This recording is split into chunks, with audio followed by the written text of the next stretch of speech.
Hi hello welcome back to my mini vlog. ಇದು ಬಂದು ಮಂಗಳವಾರದ mini vlog ಆಗಿರುತ್ತೆ.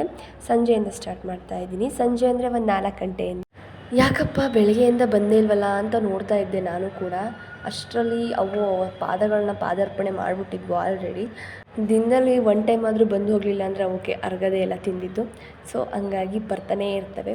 ಅದಾದಮೇಲೆ ನಾನು ಅಡುಗೆ ಮಾಡಬೇಕಿತ್ತು. ರಾತ್ರಿ ಊಟಕ್ಕೆ ಏನೂ ಇರಲಿಲ್ಲ ಅಂತ ನನ್ನ ಮಗಳು ಮಲ್ಕೊಂಡಿದ್ಲು. ಸೊ ಸಾಂಬಾರಿಗೆಲ್ಲ ರೆಡಿ ಮಾಡ್ಕೊಳ್ಳೋಣ ಅಂತ ಚಪ್ರದವರೆಕಾಯಿ ಮತ್ತು ನುಗ್ಗೆಕಾಯಿ ಬೇಳೆ ಮತ್ತು ಹೆಸ್ರು ಬೇಳೆನ ಇದು ಕಲ್ಲಲ್ಲಿ ಹೊಡೆದಿರ್ತಾರಲ್ವ, ಸೊ ಆ ಥರ ಹೆಸ್ರು ಬೇಳೆ ಎಲ್ಲ ಹಾಕಿಬಿಟ್ಟು ಸಾಂಬಾರಿಗೆಲ್ಲ ರುಬ್ಕೊಂಡು ಸಾಂಬಾರಿಗೂ ಕೂಡ ರೆಡಿ ಮಾಡಿ ಇಟ್ಟೆ. ಅದಾದಮೇಲೆ ನನಗೆ ತುಂಬ ಹೊಟ್ಟೆ ಹಸಿತಾ ಇತ್ತು, ಏನಾದ್ರು ತಿನ್ನಬೇಕು ಅಂತ ಅನ್ನಿಸ್ತಾ ಇತ್ತು. ಸೊ ಅದಕ್ಕೋಸ್ಕರ ಚಿಪ್ಸ್ ಇತ್ತಲ್ಲ, ಸೊ ಅದನ್ನೇ ತಿನ್ನೋಣ ಅಂತ ಅದನ್ನೇ ಓಪನ್ ಮಾಡಿಕೊಂಡು ಹಾಕ್ಕೋತಾ ಇದ್ದೆ. ಇನ್ನು ಸಂಜೆ ಬಟ್ಟೆ ತೊಳೆದು ಒಣ ಹಾಕಿದ್ದೆ ಮೇಲ್ಗಡೆ. ಸೊ ಅವೆಲ್ಲ ಇಲ್ಲಿನ ಬಿಸಿಲಿಗೆ ಒಣಗೇ ಹೋಗಿರ್ತವೆ. ಬೇಗ ಹೋಗಿ ತಂದು ಮಡಿಸಿಟ್ಕೊಳ್ಳೋಣ ಅಂತ ಮಡಿಸಿಟ್ಕೊಂಡೆ. ಸಂಜೆ ಕಾಫಿ ಕುಡಿಯೋಣ ಅಂತ ಹೇಳಿ ಫಸ್ಟು ನನ್ನ ಮಗಳಿಗೆ ಹಾಲನ್ನ ಕಾಯಿಸ್ಬಿಟ್ಟು ಅವಳಿಗೆ ಆರೋದಕ್ಕೆ ಅಂತ ಇಟ್ಬಿಟ್ಟು ಆಮೇಲೆ ನಾನು ಕಾಫಿ ಮಾಡ್ಕೊಳ್ಳೋಣ ಅಂತ ಕಾಫಿನೂ ಮಾಡಿಕೊಂಡು ಆರಾಮ್ಸೆ ಕುತ್ಕೊಂಡು ಒಂದು ಲೋಟ ಕಾಫಿನೂ ಕುಡಿದೆ.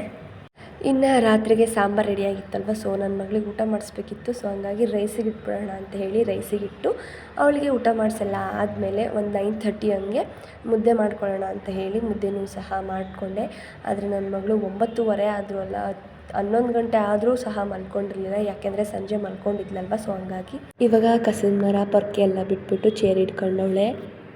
ಚೇರ್ ಮೇಲೆ ಹತ್ತಕ್ಕೂ ಸಹ ಟ್ರೈ ಮಾಡ್ತಾ ಇದ್ದಾಳೆ ಇವಾಗ ಅಂತ. ಅವಳು ಹಿಡಿಯೋಕ್ಕೆ ಆಗ್ತಾಯಿಲ್ಲ ಅವಳನ್ನ.